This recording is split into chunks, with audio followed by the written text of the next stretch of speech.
21 अगस्त सावन के 7वां सोमवार का व्रत और नाग पंचमी का अति पावन पर्व। तो दोस्तों, सबसे पहले आपका हमारे चैनल कलयुग के चमत्कार संतों की वाणी में स्वागत है। आज की वीडियो आप समझ ही गए होंगे कि किस बारे में है, यानी कि नाग पंचमी के बारे में, जो कि हम 21 अगस्त को मनाएंगे। दोस्तों, ये संयोग कि नाग पंचमी सावन के मास में सोमवार के दिन पड़ रही है, ये 25 सालों बाद बना है और बहुत ही शुभ संयोग है। इसमें हमें क्या करना चाहिए, इसकी क्या कहानी है, हम आज इस वीडियो में सुनेंगे। लेकिन आपको एक प्रार्थना कि मेरी वीडियो को जब सुनना शुरू करें तो कृपया अंत तक अवश्य सुनें और इसे लाइक कर दें। आपके किए हुए एक लाइक से भी हमारा मनोबल बढ़ता है और हम आपके सामने ऐसी ही अपने हिंदू धर्म से, सनातन धर्म से जुड़ी हुई परंपराओं, व्रतों, उनकी कथा कहानियों के बारे में लाने के लिए और उत्साहित हो जाते हैं। हम जिस प्रकार सोमवार के व्रत में अभी तक हर व्रत में संकल्प लेकर व्रत रखते आए हैं, भगवान गौरी शंकर की पूजा करते आए हैं, गणपति जी की पूजा करते हैं, नंदी महाराज जी की पूजा करते हैं, कार्तिकेय जी पूजा करते हैं, यानी कि हम पूरे शिव परिवार की पूजा करते हैं। तो इस शिव परिवार की पूजा के साथ आज हम, यानी कि 21 अगस्त दिन सोमवार को हम नाग देवता की भी पूजा करेंगे। उन्हें भी हम षोडशोपचार यानी कि फल, फूल, माला, धूप, दीप और नैवेद्य अर्पित करेंगे। और अगर हम सोमवार का व्रत रख रहे हैं तो उसके साथ हमारा नाग पंचमी का भी व्रत हो जाएगा, क्योंकि इस व्रत में हमने नमक नहीं खाना है। यानी कि सोने पे सुहागा, एक पन दो काज, यानी कि 2 व्रत एक ही व्रत में संपूर्ण हो जाएंगे।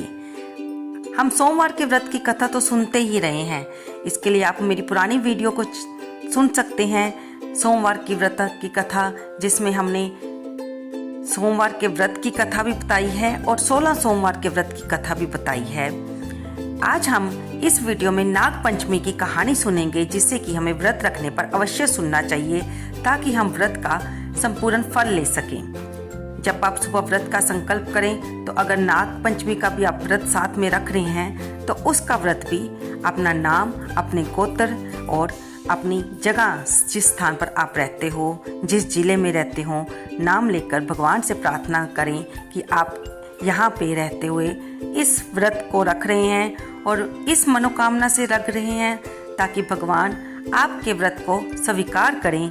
और जब आप सारा दिन व्रत रखते हैं और शाम को दोबारा पूजा करते हैं तो उस पूजा में भगवान की कथा सुनने के बाद, आरती करने के बाद, उस पूजा को संपूर्ण करने के लिए, व्रत को संपन्न करने के लिए आरती के बाद क्षमा प्रार्थना अवश्य करें, ताकि जाने अनजाने हो जाने वाली भूल से को हमारे प्रभु माफ करें।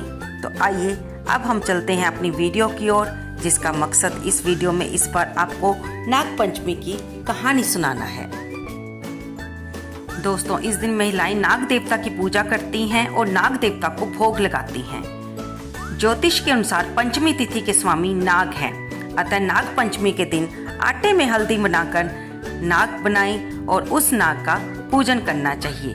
अगर आपके घर के पास किसी मंदिर में नाग देवता की पिंडी है या फिर नाग देवता का स्वरूप है तो आप वहां पर जाकर पूजा कर सकते हैं। सुगंधित पुष्प तथा दूध सर्पों को प्रिय होता है, इसलिए ये वस्तुएं अर्पित करें और व्रत के दिन नाग पंचमी की कहानी अवश्य सुनें। नाग पंचमी को प्रसाद के रूप में भुने हुए जौ और भुने हुए चने वितरित किए जाते हैं। इस दिन नाग पंचमी की कथा सुनने से व्रत का संपूर्ण फल प्राप्त होता है। आइए सुनते हैं। एक नगर में एक सेठ जी रहते थे। उनके 7 बेटे और 7 बहुएं थी। इन 7 बहुओं में से 6 बहुओं के तो पीहर थे, लेकिन 7वीं बहू के पीहर नहीं थे। जब वह गर्भवती हुई तो उसे घेवर खाने की इच्छा हो रही थी। उसके पीहर नहीं था तो उसने एक घेवर चुराकर पानी भरने गई, तब ले गई। वहां जाकर पेड़ के नीचे घेवर रख दिया और सोचा कि पानी भरकर आराम से घेवर खा लूंगी। जब वह पानी भरकर घेवर लेने गई तो वहां पर घेवर नहीं मिला। उस पेड़ के पास एक बांबी थी। में एक नागिन रहती थी। वह नागिन भी उस समय गर्भवती थी। घेवर को देखकर नागिन की इच्छा उसे खाने की हुई और उसने घेवर खा लिया। उस नागिनी ने सोचा कि यदि साहूकार की बहू मुझे गाली देगी तो मैं उसे डस लूंगी, और यदि कुछ नहीं कहेगी तो मैं इस बिना पीहर की को पीहर दिखा दूंगी। साहूकार के बेटे की बहू ने कहा कि शायद कोई मेरे जैसी ही होगी जिसने ये घेवर खा लिया। ऐसा सुनकर नागिन बहुत खुश हुई और उसने अपने बेटों से कहा कि तुम इंसान का रूप बनाकर जाओ और साहूकार की बेटी की बहू को लेकर आओ। नागिन के बच्चे इंसान का रूप बनाकर साहूकार के घर चले गए। वहां जाकर उन्होंने कहा कि हम अपनी बहन को लेने आए हैं। तब सास ने कहा, पहले तो कभी नहीं आए, इतने दिनों कहाँ थे? उन्होंने कहा, जब हमारी बहन का जन्म हुआ तब हम नानी के घर थे और शादी हुई तब हम परदेश कमाने के लिए चले गए थे। उन लड़कों ने बहुत सारे कपड़े, गहने, मिठाइयाँ बहन के सास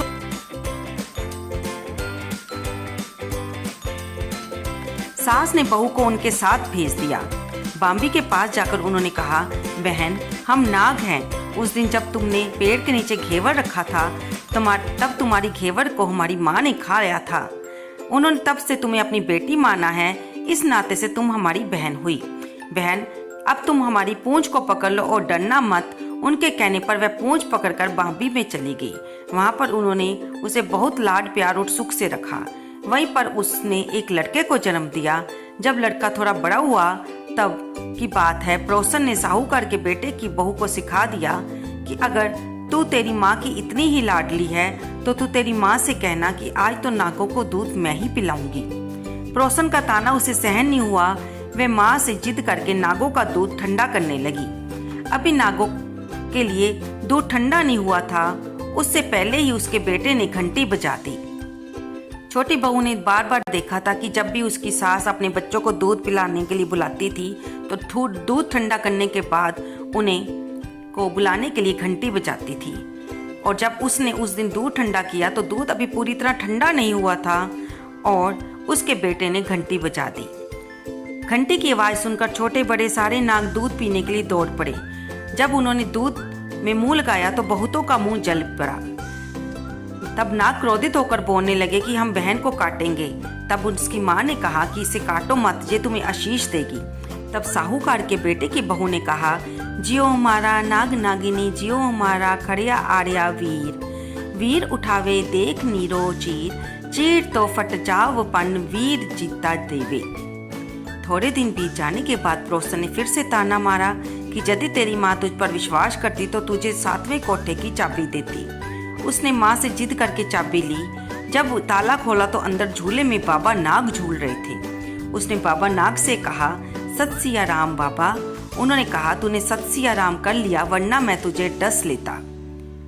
तब उसने कहा, आप तो मेरे पिता जैसे हो, आप मुझे कैसे डस सकते हो? और बोली, जियो नाग नागनी, जियो वासुकी नाग, जीनो मेरा लाड लाडाया 9 करोड़ को हार।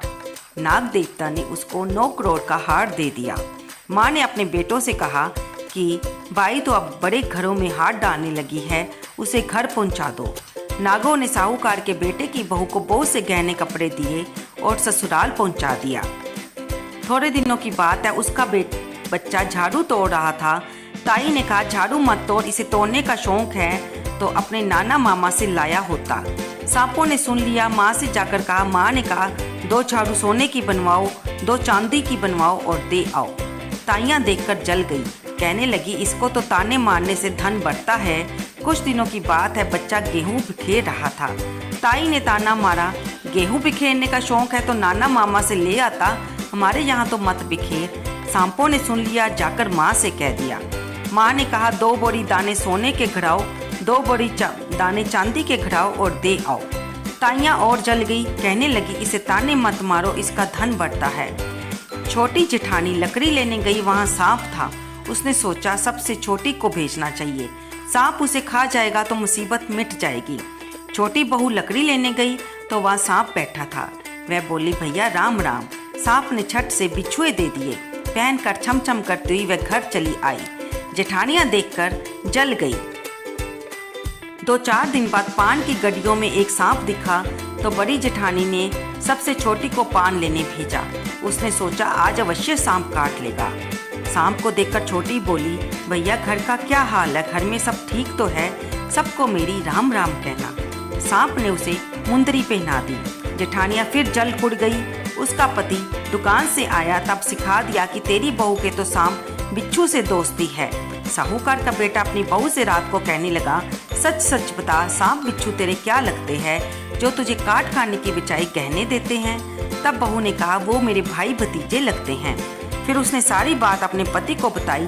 पति ने कहा, तो क्या तेरे भाई भतीजे तुम्हें ही बुलाते हैं? कभी अपने जवाई को नहीं बुलाया? हमें तो बुलाते नहीं हैं। आने काने में छुपे सांपों ने बात सुन ली और जाकर अपनी माँ से कहा।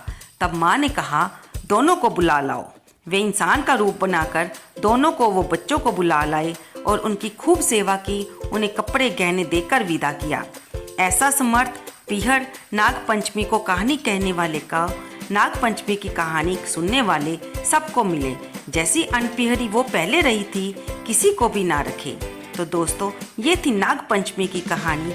नाग पंचमी को नाग देवता की कृपा की कहानी सुनने से सबके घरों में धन की बढ़ोतरी होती है और हमें इस दिन व्रत रखने से पुण्य भी मिलता है।